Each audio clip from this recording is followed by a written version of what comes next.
नमस्कार, आप देख रहे हैं गढ़ आवाज न्यूज और मैं हूं आपके साथ मानवी ठाकुर। शुरुआत करते हैं आज की फटाफट खबरों के साथ।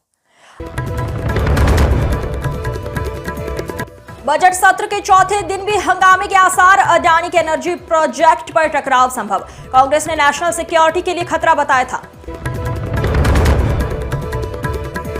कर्नाटक के सरकारी ठेकों में मुस्लिम आरक्षण, भाजपा प्रदेशाध्यक्ष बोले विधानसभा के अंदर से बाहर तक विरोध करेंगे। कैबिनेट में कानून बदलने का प्रस्ताव पास।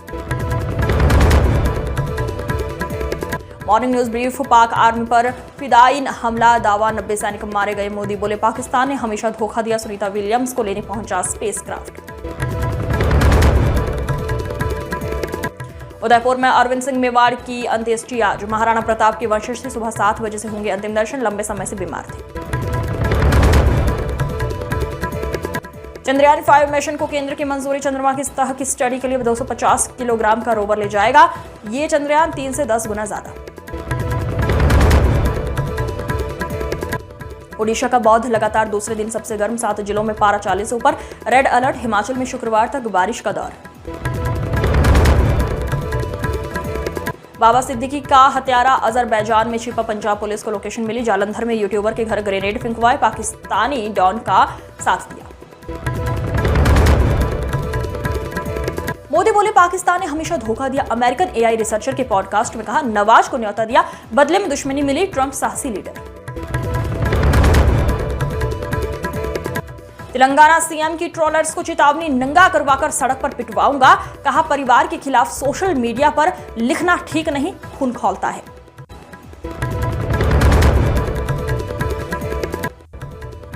जालंधर में यूट्यूबर के घर ग्रेनेड अटैक। होशियारपुर में भी मिली धमकी। पाकिस्तानी कनेक्शन सामने आया।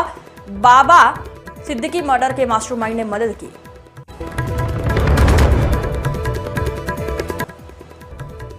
एमपी में 19 से 20 मार्च को बारिश का yellow orange alert. Bhopal, Jabalpur, Chambal में ज्यादा असर। 40 से 50 किलोमीटर घंटा रहेगी हवा की रफ्तार। जबलपुर में बिना मालिक और नौकर के चल रही दुकान। लोग खरीदारी करके पैसे रख जाते हैं। बच्चों की शिक्षा, इलाज में होंगे खर्च। रंजीत हनुमान मंदिर में मनेगी रामनवमी और हनुमान जन्मोत्सव। शीश महल में विराजेंगे प्रभु राम। हनुमान जन्मोत्सव पर दिखेगी मथुरा वृंदावन की थीम। भोपाल में युवक के मर्डर में 2 किन्नर फरार। सीसीटीवी में कैद हुई वारदात। पुरानी रंजिश के चलते मृतक नहीं किया था पहला वार। पीएम बोले शहडोल का विचारपुर भारत का मिनी ब्राजील। मोदी ने अमेरिकन पॉडकास्टर से कहा आदिवासी गांव में 4 पीढ़ियों से निकल रहे फुटबॉल प्लेयर।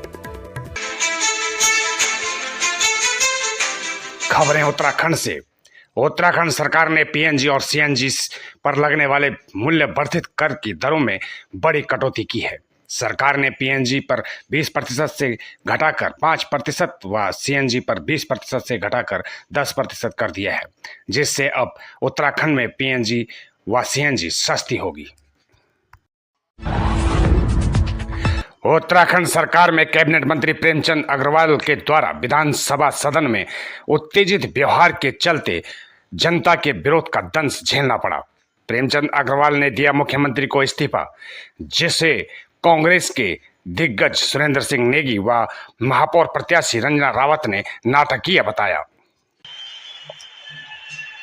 देखिए, उत्तराखंड विधानसभा में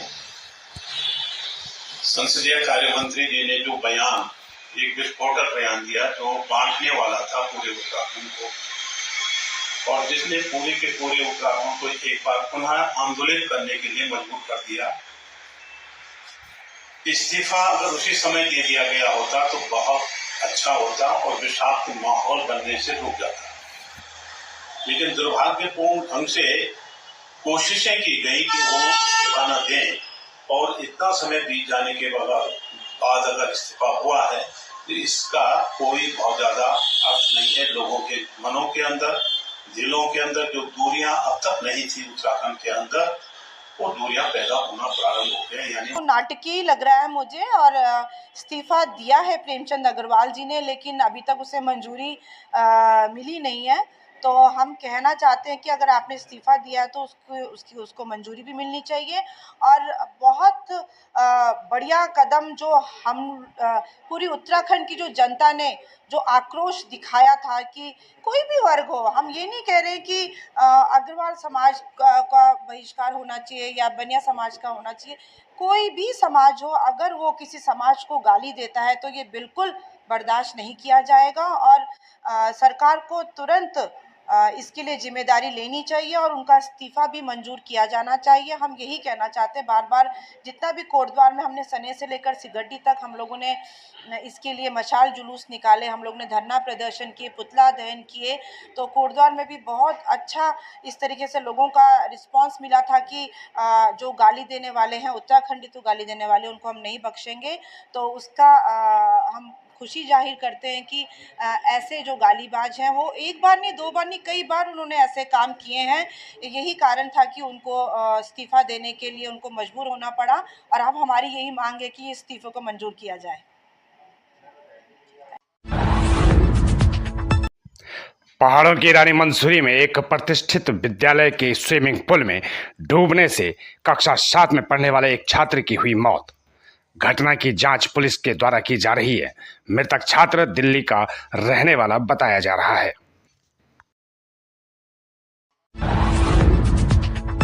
उत्तराखंड के 1124 विद्यालयों में होगी स्थापित smart classes.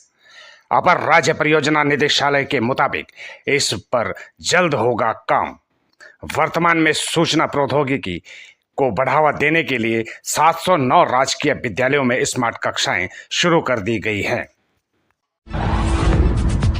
Uttarakhand Dhami cabinet में प्रेमचंद अग्रवाल के इस्तीफे के बाद 5 सीटें होगी खाली, जिन्हें भरने की एवं नए नामों पर जल्द होगी चर्चाएं। साधु पर जानलेवा हमला करने वाले युवक को पौड़ी पुलिस ने किया गिरफ्तार, भेजा जेल। वरिष्ठ पुलिस अधीक्षक पौड़ी ने घटना का त्वरित आवरण करने के दिए थे निर्देश। अभियुक्त धर्म सिंह राणा उर्फ धर्मी ने बताया कि वह नशे का आदी है और बाबा उसे रोक टोक करता था, जिसके चलते अभियुक्त ने बाबा पर जानलेवा हमला किया। वहीं गैंगस्टर एक्ट में 3 साल से फरार चल रहे वारंटी को पौड़ी पुलिस ने नजीबाबाद उत्तर प्रदेश से धर दबोचा।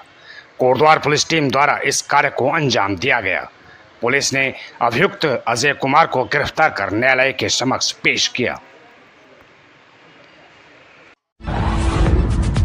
आज कोटद्वार कांग्रेस ने अपने कार्यालय में स्वतंत्रता संग्राम सेनानी व उत्तर प्रदेश के पूर्व मुख्यमंत्री, समाजवाद के अग्रदूत स्वर्गीय हेमंती नंदन बहुगुणा जी की पुण्यतिथि पर उनके चित्र पर फूलमाला चढ़ाकर श्रद्धासुमन अर्पित किए। वहीं कांग्रेसियों ने कोटद्वार भाबर में किसानों की फसल को हाथियों से हुए नुकसान की भरपाई के लिए पीड़ित किसानों को सरकार से मुआवजे की मांग को लेकर वन विभाग में ज्ञापन प्रेषित किया। साथ ही कराल घाटी स्थित परचून की दुकान में होली के दिन आग लगने से हुए नुकसान से पीड़ित गजेंद्र सिंह को मुआवजा हेतु जिलाधिकारी को भी ज्ञापन प्रेषित किया। स्वर्गीय श्री हेमंती नंदन बहुगुणा जी की पुण्यतिथि पे यहाँ पे पुष्प अर्पित किया और उनको याद किया हमने।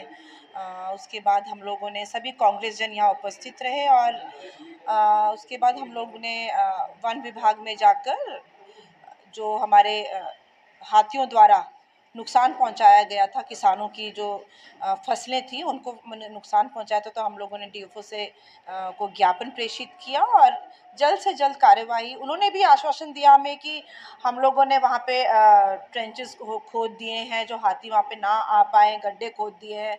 हम लोगों ने मुआवजा जितने हम लोग आए थे उनको एप्लीकेशंस जिन्होंने दी है उनको हम मुआवजा भी देंगे। ऊपर से हाथी जो दीवार है जो क्षतिग्रस्त है कई एरिया में, तो उनको भी हम लोगों ने उनसे मांग की है कि वो जो हाथी सुरक्षा दीवार है उनकी भी आप मरम्मत कराएं।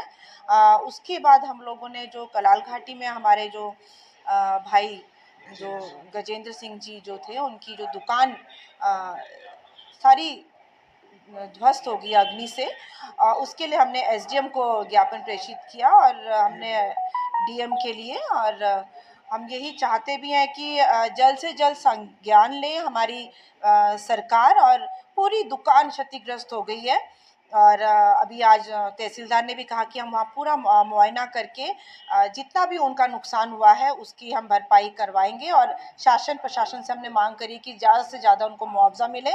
और हमने उनको ये भी आश्वासन दिया है गजेंद्र सिंह जी को कि हम लोग और दूसरे फाउंडेशन से भी अपने भाइयों की मदद करवाएंगे, जितना हो सकेगा हम हर संभव प्रयास करेंगे।